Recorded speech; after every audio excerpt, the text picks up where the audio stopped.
Russian researchers in the late 1940s kept 5 people awake for 15 days using an experimental gas-based stimulant. They were kept in a sealed environment to carefully monitor their oxygen intake so the gas didn't kill them, since it was toxic in high concentrations. Now this was before the closed-circuit cameras, so they only had microphones and 5-inch thick glass porthole-sized windows into the chamber to monitor them. The chamber was stocked with books, cots to sleep on, no bedding, running water and a toilet, and enough dried food to last all 5 for over a month. The test subjects were political prisoners deemed enemies of the state during World War II. Everything was fine for the first 5 days. The subjects hardly complained, having been promised, falsely, that they would be freed if they submitted to the test, and they did not sleep for 30 days. Their conversations and activities were monitored, and it was noted that they continued to talk about increasingly traumatic incidents in their past, and the general tone of their conversations took on a darker aspect after the 4-day mark. After 5 days, they started to complain about the circumstances and events that led them to where they were, and started to demonstrate severe paranoia. They stopped talking to each other and began alternately whispering to the microphones in one-way mirrored portholes. Oddly, they all seemed to think they could win the trust of the experimenters by turning over their comrades, the other subjects, in captivity with them. At first the researchers suspected this was an effect of the gas itself. After 9 days, the first of them started screaming. He ran the length of the chamber, repeatedly yelling at the top of his lungs for 3 hours straight. He continued attempting to scream, but was only able to produce the occasional squeak. The researchers postulated that he had physically torn his vocal cords. The most surprising thing about this behaviour is how the other captives reacted to it, or rather, didn't react to it. They continued whispering to the microphones until the second of the captives started to scream. The 2 non-screaming captives took the books apart, smeared page after page with their own feces, and pasted them calmly over the glass portholes. The screaming promptly stopped. So did the whispering to the microphones. After 3 more days passed, the researchers checked the microphones hourly to make sure they were working, since they thought it impossible that no sound could be coming with 5 people inside. The oxygen consumption in the chamber indicated that all 5 must still be alive. In fact, it was the amount of oxygen 5 people would consume at a very heavy level of strenuous exercise. On the morning of the 14th day, the researchers did something they said they would not do to get a reaction from the captives. They used the intercom inside the chamber, hoping to provoke any response from the captives they were afraid were either dead or vegetables. They announced, "We are opening the chamber to test the microphones. Step away from the door, lie flat on the floor, or you will be shot. Compliance will earn one of you your immediate freedom." To their surprise, they heard a single face and a calm voice respond, "We no longer want to be freed." Debate broke out among the researchers and the military forces funding the research. Unable to provoke any more response from the intercom, it was finally decided to open the chamber at midnight on the 15th day. The chamber was flushed of the stimulant gas and filled with fresh air, and immediately voices from the microphones began to object. 3 different voices began begging, as if pleading for the life of loved ones, to turn the gas back on.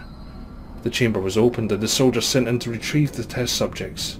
They began to scream, louder than ever, and so did the soldiers when they saw what was inside. 4 of the 5 subjects were still alive, although no one could rightly call the state that any of them were in life. The food rations past day 5 had not been so much as touched. There were chunks of meat from the dead test subjects' thighs and chest stuffed into the drain in the centre of the chamber, blocking the drain and allowing 4 inches of water to accumulate on the floor. Precisely how much of the water on the floor was actually blood was never determined. All 4 surviving test subjects had a large portion of muscle and skin torn away from their bodies. The destruction of flesh and exposed bone on their fingertips indicated the wounds were inflicted by hand, not with teeth as the researchers initially thought.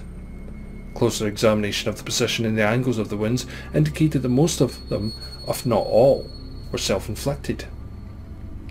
The abdominal organs below the ribcage of all 4 test subjects had been removed.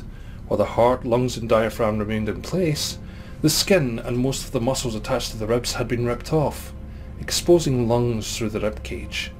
All the blood vessels and organs remained intact.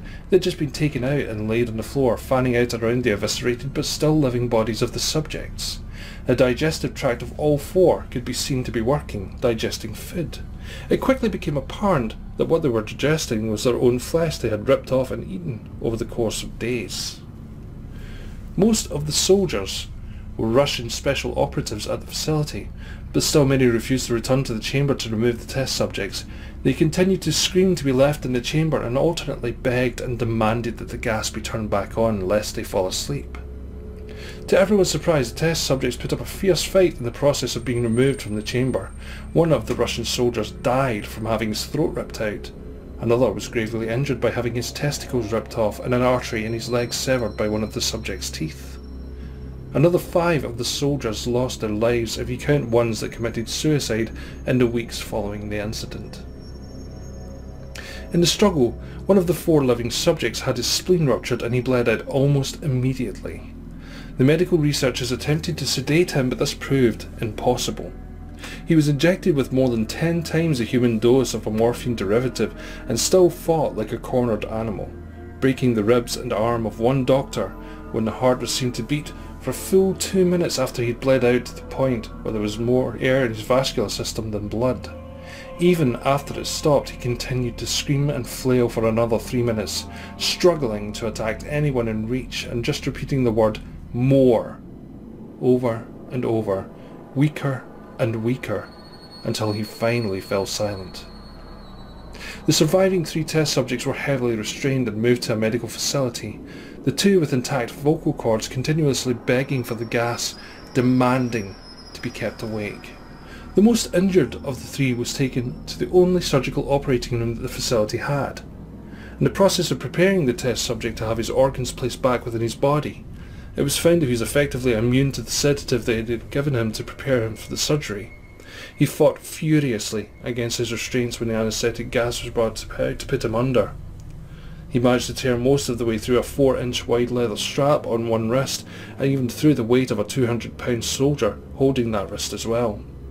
It took only a little more anaesthetic than normal to put him under, and the instant his eyelids fluttered and closed, his heart stopped. In the autopsy of the test subject that died on the operating table, it was found that his blood had tripled the normal level of oxygen. His muscles that were still attached to his skeleton were badly torn, and he had broken 9 bones in his struggle not to be subdued. Most of them were from the force of his own muscles that he had exerted on them. The second survivor had been first of the group of 5 to start screaming. His vocal cords destroyed, he was unable to beg or object to surgery, and he only reacted by shaking his head violently in disapproval when the anaesthetic gas was brought near him. He shook his head yes when someone suggested, reluctantly, they try the surgery without anaesthetic, and he did not react for the entire 6-hour procedure of replacing his abdominal organs and attempting to cover them with what remained of his skin. The surgeon presiding stated repeatedly that it should be medically possible for the patient to still be alive. One terrified nurse assisting the surgery stated that she had seen the patient's mouth curl into a smile several times whenever his eyes met hers. When the surgery ended, the subject looked at the surgeon and began to wheeze loudly, attempting to talk while struggling. Assuming this must be something of drastic importance, the surgeon had a pen and pad fetched so the patient could write his message. It was simple. Keep cutting. The other 2 test subjects were given the same surgery, both without anaesthetic as well, although they had to be injected with a paralytic for the duration of the operation. The surgeon found it impossible to perform the operation while the patients laughed continuously. Once paralysed, the subjects could only follow the attending researchers with their eyes. The paralytic cleared their systems in an abnormally short period of time, and they were soon trying to escape their bonds. The moment they could speak, they were asking again for the stimulant gas. The researchers tried asking why they had injured themselves, why they had ripped out their own guts, and why they wanted to be given the gas again. Only one response was given: I must remain awake. All 3 subjects' restraints were reinforced, and they were placed back into the chamber awaiting determination as to what should be done with them. The researchers, facing the wrath of their military benefactors for having failed the slated goals of their project, considered euthanizing the surviving subjects. The commanding officer, an ex-KGB, instead saw potential and wanted to see what would happen if they were put back on the gas. The researchers strongly objected but were overruled. In preparation for being sealed in the chamber again, the subjects were connected to an EEG monitor and had their restraints padded for long-term confinement. To everyone's surprise, all 3 stopped struggling from the moment it was let slip they were going back on the gas. It was obvious that at this point all 3 were putting up a great struggle to stay awake. One of the subjects that would speak was humming loudly and continuously. The mute subject was straining his legs against the leather bonds with all his might, first left, then right, then left again for something to focus on.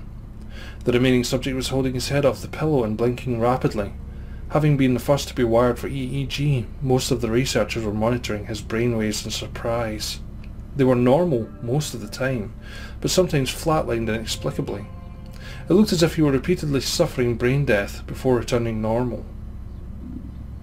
As they focused on the paper scrolling out of the brainwave monitor, only one nurse saw his eyes slip shut. At the same moment his head hit the pillow, his brainwaves immediately changed to that of deep sleep, and then flatlined for the last time as his heart simultaneously stopped. The only remaining subject that could speak started screaming to be sealed in now. His brainwaves showed the same flat lines as one who'd just died from falling asleep. The commander gave the order to seal the chamber with both subjects inside, as well as 3 researchers. One of the named 3 immediately drew his gun and shot the commander point blank between the eyes, and then turned the gun on the mute subject and blew his brains out as well. He pointed his gun at the remaining subject, still restrained to a bed, as the remaining members of the medical and research teams fled the room. "I won't be locked in here with these things, not with you," he shouted at the man strapped to the table. "What are you?" he demanded. "I must know." The subject smiled.